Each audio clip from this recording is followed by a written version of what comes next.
purpose was to unveil Chilean EFL teachers' perceptions regarding EFL and special educational needs, to examine this evolution from integration to inclusion. How ready are we for this? Okay, and also to examine these two areas in conjunction. This is motivated by my experience as a public education teacher as well. And this was part of my master's research, sponsored by CONICET, by the way. And also I wanted to focus, I have to say that. And also I wanted to focus on contextual factors, because when we talk about special education and needs, we tend to focus on disabilities, but we don't pay attention to the context as well. So I wanted to focus on this, mainly for this study. Well, as the review says, special educational needs refer to all these aspects related to disabilities, differences, difficulties, and not only disabilities in terms of psychological or physical issues, but also emotional differences or sociocultural differences as well. So it's not only disabilities, and that's why I wanted to highlight these 3 Ds: disabilities, difficulties, and disadvantages, which can also be, I don't know, the only Colombian in the class is also a need, so it's also a cultural thing. Maybe the low-income families also, that's also a need. It's not only disabilities, so we need to move towards, if we want to talk about inclusion, we need to move towards this broader conception of what inclusion is, okay? So as I said, I want to focus on from a contextual point of view, not thinking about the problem in the student, because we don't have to think about student as a problem, we have to think how prepared the context is to meet the needs of these students, okay? So we move from individual problem to societal dilemma, let's say. And well, inclusion not only focuses on the differences or aspects about the individual, but also the obstacles that hinder the education and the way they reach knowledge as well. So I studied lots of things about attitudes, beliefs, teachers training, and I based on this study conducted in Egypt, which can be also very useful for your study, talking about disability, inclusion, and culture. And based on that study also, I designed my methodological framework for this study. So when I read many studies in, I don't know, different countries, also in Chile, I noticed that there are very few studies related to special needs and EFL or ELT. And also there were very few studies, almost no studies published in Chile about this topic, about contextual factors. The ones I found were about visual impairment or Asperger's syndrome, but there are not studies about contextual aspects. So that motivated my 3 research questions, which were basically under the same spectrum. Like, what are Chilean EFL teachers' perceptions in terms of their preparation and knowledge, how prepared they felt about this topic, and also about the common constraints and opportunities they face in the classroom. And finally, in terms of years of experience they have, in case there were some differences, like just graduated teachers or teachers who were more than 10 years working, were there some difference in that? So I wanted to do research on that as well. Methodology, I followed a mixed method design, which started with an online questionnaire, and then this gave me some quantitative data that I analyzed and interpreted to form some questions for a semi-structured interview. And then these semi-structured interviews gave me some qualitative data, which I also interpreted and made some concluding remarks about this. From a triangulation, the triangulation design allows us to obtain firm data. The more instruments you triangulate, the better is the conclusions you may draw. So I triangulated these 2 instruments, the online questionnaires on Google Docs and the semi-structured interviews. And I interview teachers. The sample size is very limited. It's just 32 teachers who participated. This was conducted in summer. So yeah, teachers were traveling and they were not interested in replying an email with online questions about special needs. Yeah. So that was a big obstacle. It was really hard to obtain the data. I was in Australia and yeah, I couldn't stay here to talk to teachers personally. I was insisting every day through email. And I interviewed teachers from the English Teachers Networks by Programa de Puerta, because I belong to a network in the Bío Bío region, so I try to make the contact through them. And I focus on public schools teachers, so to have clear information about this sector, because if I I didn't want to mix some sectors because realities are different, so I wanted to focus on public education only. And yeah, English is not a compulsory subject from beginning to what capacity, so I wanted to focus from 5th to 12th grade. And the range of experience varied from 1 year experience up to 8 or more of this sample size. And teachers were from 5th grade to 12th grade, very even numbers, so there were not many differences on that. And as I said, I used 2 main instruments, the online questionnaire on Google Docs. So the teachers received an email from the regional coordinator of the networks, and he asked teachers to reply voluntarily. And then I selected a subset of the sample, 6 teachers, for a more in-depth interview to gain more insights about the topic, which were coded by SPSS and then transcribed to draw some theme analysis. And the triangulation of findings, basically, I'm going to divide this part of the presentation in the research questions. And there are some details about the instrument, but I'm going to go very quickly on that, just to focus on the triangulation of finding, let's say. So the first question was about the Chilean EFL teachers in the Bío Bío region regarding their preparation and knowledge, how prepared they felt, how much they knew about special educational needs.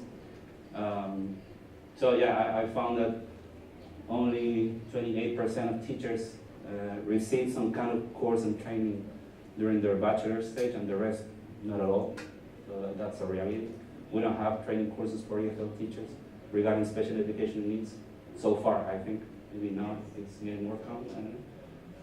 And also, well, the online questionnaire has some items like this in the example. If you want the PowerPoint later, I can send it to you. You can check it in detail. And they have to complete a Likert scale from strongly disagree to strongly agree, and where they talk about their willingness to participate in initiatives or their training in terms of assessment, etc. And the triangular, well, the interview questions also for the second instrument. Some of them, there were many, but some of them, like for example, what's your definition about special educational needs? Or where did you shape your definition of this concept mostly? Was it during your undergraduate program, or was it from your experience, etc.? And the triangulation shows some big themes that I wanted to highlight here. And they all agree on this lack of training of EFL teachers.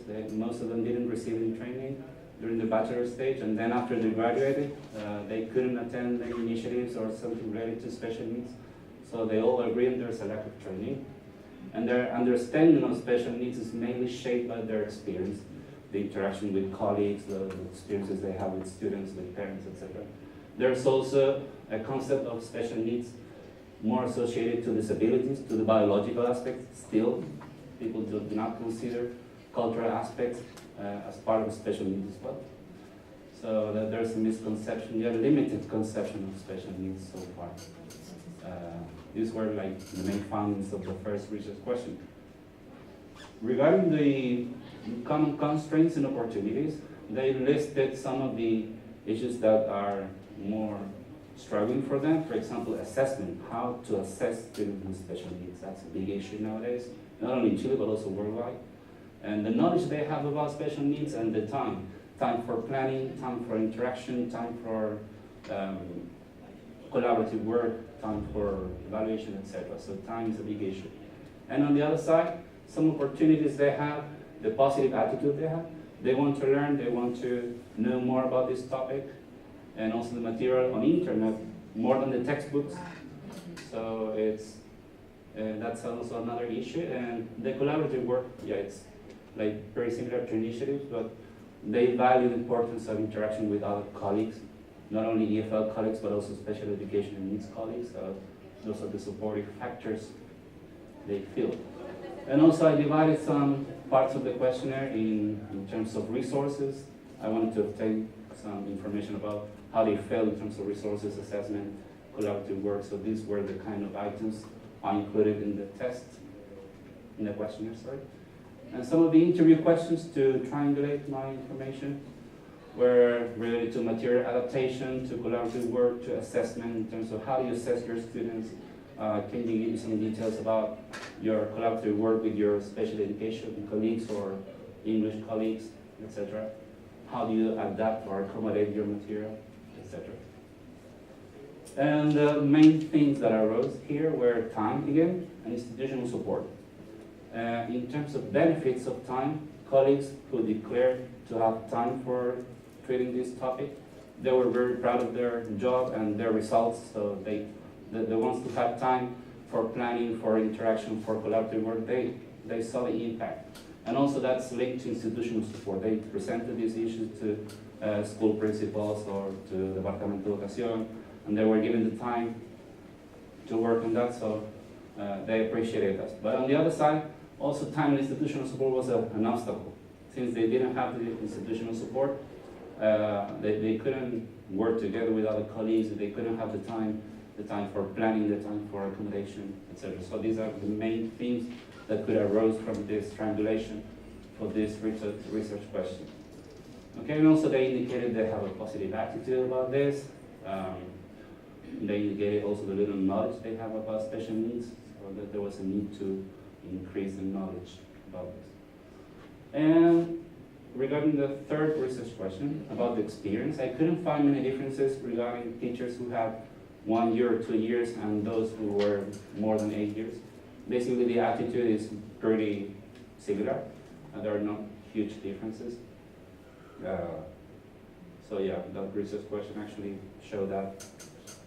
And then I asked some questions about, is it possible to have a fully inclusive classroom in our EFL classroom? Or if it's necessary or not. Some people believe, is it necessary to have? Maybe they prefer to be in another room. So that there were this kind of discussion. And also asked, do you feel prepared to teach EFL in a fully inclusive environment? Those questions, those answers were really interesting. Some of them felt prepared in terms of attitude, but they didn't have the tools to really meet the needs of the students in this context. So the main themes that arose from this triangulation were the working conditions and the training conditions. If conditions at work were given, of course their positive attitude would increase if they were given the time. It's kind of obvious, but now it's there. The study says that. And the training conditions as well. The more you know about the topic, the more prepared you are to face this topic, the better your attitude will be, no matter how old you are or no matter where you work. It's something that is linked. So those were the main themes that I could conclude from this research question. Okay? So just to finish, I wanted to discuss for different stakeholders in education. For example, for policy making, these were comments that teachers gave me, the feedback they gave me in the questionnaire.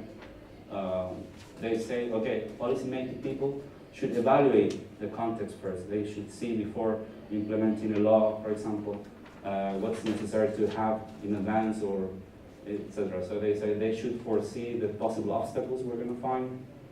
They should evaluate the situation before saying, okay, this is the Decreto 83 and you have to implement it next year. But there's a big mess. There's a big mess before, so we need to work slower and consciously. And also for academic institutions, for universities, institutes, actually raise awareness about this. Train and raise awareness. This initiative, for example, is very special and very fruitful to reflect on this topic, to share experiences. So this is the role of institutions, more than training workforce for the future. We need to train professionals that are aware of these issues. And also for school authorities, they shouldn't be an obstacle. On the contrary, they should promote. They should promote the learning. They should promote support their teachers to lead, to be leaders, not to be workers. So if teachers have a good idea, they should be able to, okay, I'll support you. If you want more hours to work collaboratively, here you are, let's go to the Departamento de Educación, let's talk to the big boss, and that's it. So they should promote this initiative. And for teachers, since we have lots of limitations to work on this, it is to share, to learn, to exercise our agency, to be able and to be willing to suggest, this is what I want to do, these are the results, I have really good results in this, but I need some resources, I need some material for this. So yeah, that's the goal for the different stakeholders in education. Okay? And just to finish, I attended a seminar some years ago about material accommodation. And the speaker was a visually impaired person. And he said, well, when you bring a worksheet to your classroom, you don't need to bring 45 different worksheets. Just bring one that can fit anybody in the classroom. As a t-shirt, for example. You don't want to say that your students to wear the same t-shirt. You need to bring L size, XL size, yellow, pink, for different purposes. So it's not about bringing lots of different material, but just one material that can be adapted for everyone. So it can fit everybody's needs. And that was really clear, and I wanted to share with you. So think about t-shirt. You cannot give your students the same t-shirt. Maybe your students will bring, I don't know, the t-shirt for another purpose, to go out to play soccer, I don't know. So the purpose can be different, the time they develop this activity can be different, and yeah, that's the reflection about the t-shirt. Thank you very much.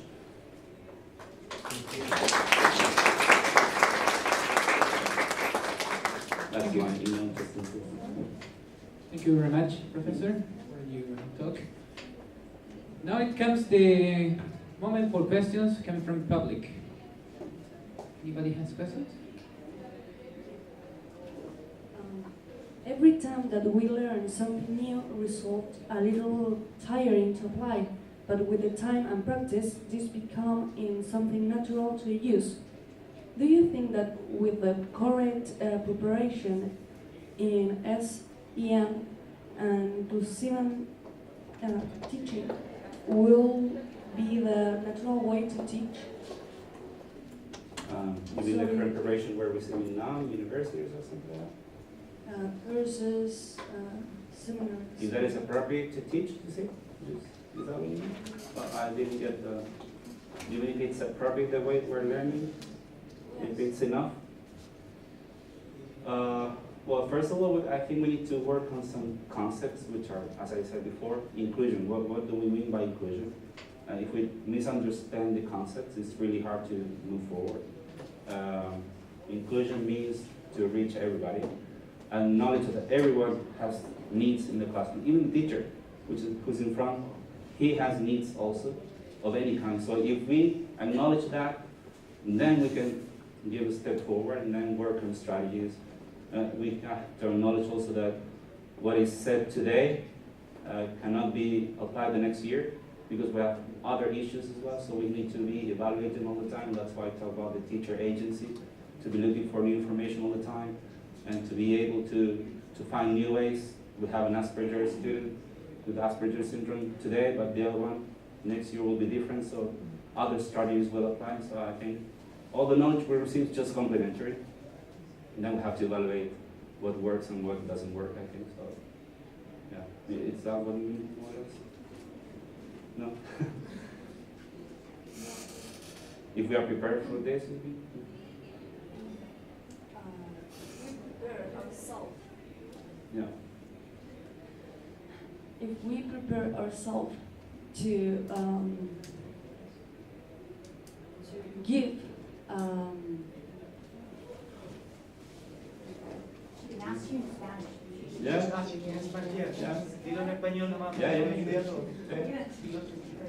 que si nos preparamos correctamente y aprendemos de la correcta inclusión y también de las distintas habilidades que cada uno posee como profesores, en algún momento podremos concebir como la única educación posible una totalmente inclusiva, porque cuando uno recién empieza a hacer algo, o uno aprende algo nuevo, o otra forma de ver las cosas, otra forma de hacerlas, al principio es súper cansador y uno tiene que estar pensando, esta es la nueva forma que tengo que hacerlo, pero llega un punto donde eso es natural.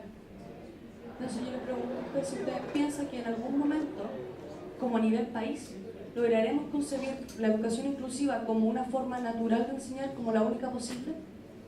Yo creo que así como todos los cambios que han ocurrido con la misma inclusión del ELT, de CLT, perdón, que era el Communicative Approach, un nuevo del Linguistic Approach, más comunicativo, y que ahora está siendo más natural, con eso costó.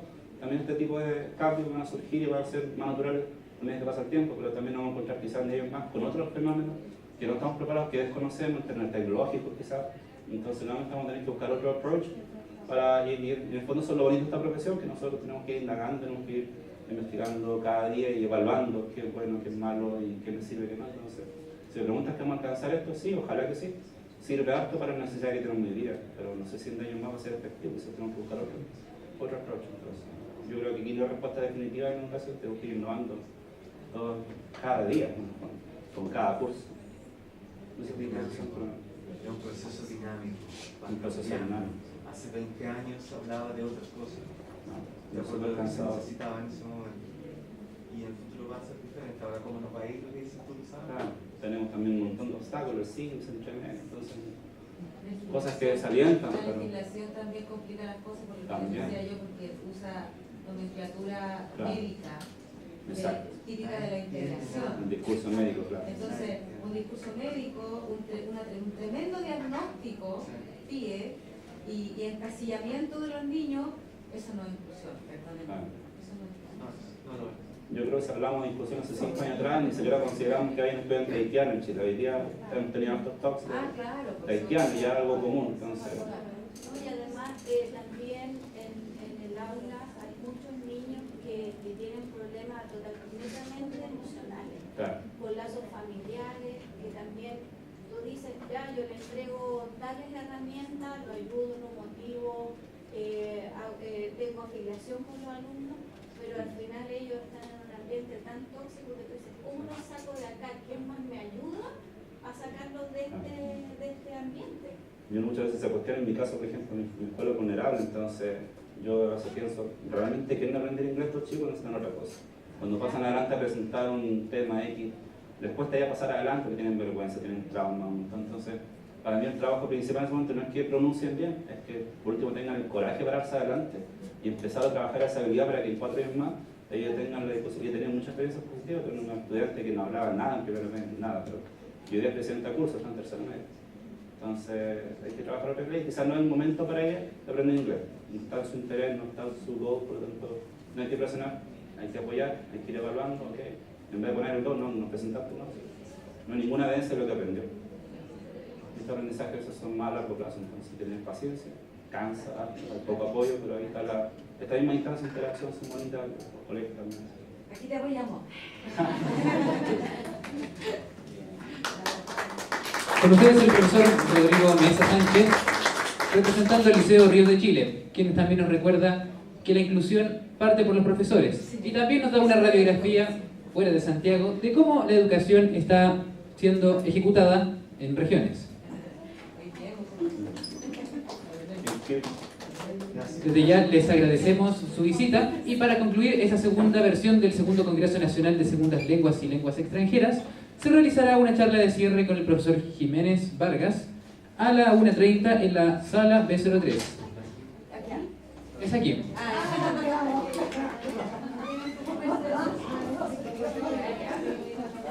Les recordamos también a aquellas personas que todavía no hayan completado el feedback, la encuesta, por favor acercarse a los mesones que se encuentran afuera.